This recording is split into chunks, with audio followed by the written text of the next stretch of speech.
Saudara-saudari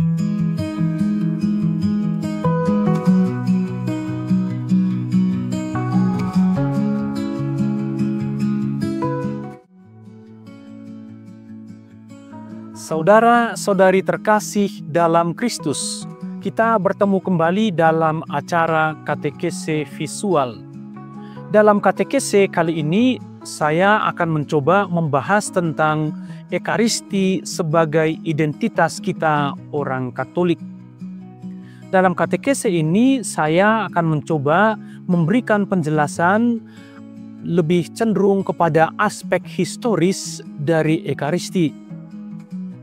Saudara-saudari yang terkasih dalam Kristus, untuk bisa memahami Ekaristi dengan lebih baik, ada baiknya juga kalau kita melihat, membandingkan bagaimana Ekaristi dengan latar belakang historisnya yang sangat kuat dengan tradisi Yahudi. Ini akan membantu kita bisa mengerti lebih mendalam apa arti Ekaristi dan dampaknya terhadap identitas kita sebagai orang Katolik. Saudara-saudari yang terkasih dalam Kristus, dalam tradisi Yahudi ada 3 tempat ibadat resmi yang sangat kuat mempengaruhi orang Yahudi. Tempat pertama itu ialah Bait Allah, yang kedua sinagoga, dan yang ketiga rumah. Di Bait Allah biasanya ciri ibadatnya adalah mempersembahkan kurban. Dan peranan imam orang Yahudi sangat kuat di Bait Allah. Tempat yang kedua adalah sinagoga. Di sinagoga, corak atau ciri khas ibadatnya itu sangat dominan dengan ibadat sabda. Di sinagoga mereka membaca kitab Taurat, kitab para nabi, dan kitab sejarah. Di sana mereka merefleksikan iman mereka. Dan tempat ketiga adalah di rumah. Nah, di rumah sebagai tempat ibadat, ini juga dilihat oleh orang Yahudi sebagai tempat yang istimewa. Pertanyaannya, acara apa di rumah yang dihitung sebagai ibadat? Jawabannya ialah makan bersama. Bagi orang Yahudi, makan bersama itu adalah momen yang sakral, suci, dan kudus. Jadi bagi orang Yahudi, makan entah sarapan pagi, makan siang, dan makan malam itu bukan hanya sekedar momen mengisi perut yang kosong. Makan bagi orang Yahudi itu adalah momen yang sakral, suci, dan kudus. Maka semua materi yang dipakai untuk makan itu dipandang sakral dan suci oleh orang Yahudi. Nah, yang menarik, saudara-saudari yang terkasih dalam Kristus, liturgi tertinggi atau puncak perayaan liturgi orang Yahudi itu adalah perayaan Paskah. Dan Paskah itu dirayakan itu lebih dari sepekan, bahkan itu sebuah festival yang cukup panjang, dimulai dari perayaan Pondok Daun dan seterusnya. Dan puncak perayaan Paskah itu tidak dirayakan di Bait Allah, tidak di sinagoga, melainkan di rumah. Itulah puncak perayaan liturgi tertinggi untuk orang Yahudi, yaitu di rumah. Dan di rumah, perayaan liturgi tertinggi itu dikemas dalam acara makan bersama. Maka ada pandangan orang Yahudi bahwa kalau ada orang Yahudi tidak merayakan malam Paskah, perjamuan malam Paskah, maka identitasnya sebagai orang Yahudi itu dipertanyakan. Semua orang Yahudi wajib merayakan perjamuan malam Paskah. Saudara-saudari yang terkasih dalam Kristus, ini menjadi sangat menarik.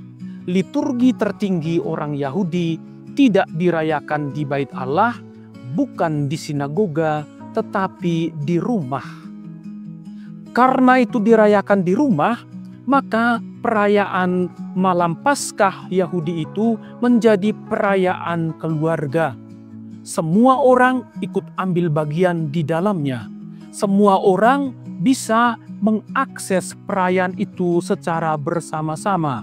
Semua orang yang hadir di meja perjamuan bertanggung jawab terhadap perayaan itu. Nah, kesadaran ini juga terbawa oleh para rasul. Kita ketahui dalam Perjanjian Baru, ketika kisah perjamuan malam terakhir diceritakan di sana bahwa perjamuan malam terakhir itu adalah perjamuan malam Paskah.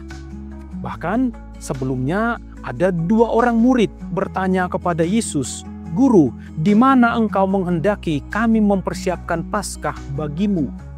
Dengan kata lain, perjamuan malam Paskah yang dirayakan oleh Yesus bersama para murid itu adalah perjamuan Paskah, puncak perayaan tertinggi orang Yahudi.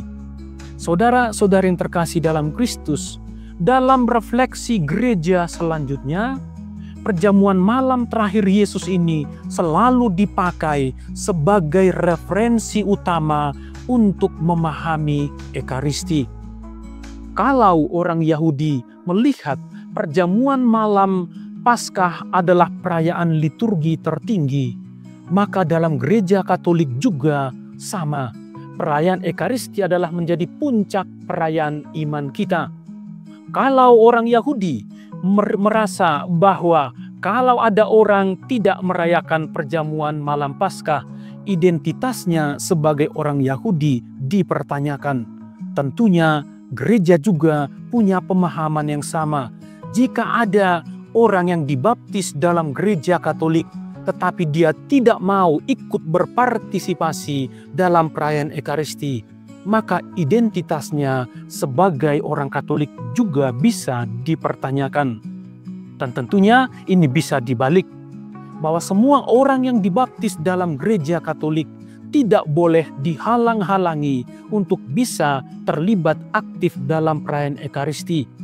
Apapun alasannya, semua orang Katolik yang dibaptis dalam gereja Katolik, dia harus diberi kesempatan yang sama untuk mengakses keselamatan yang datang dari Tuhan yang diperoleh dalam perayaan Ekaristi.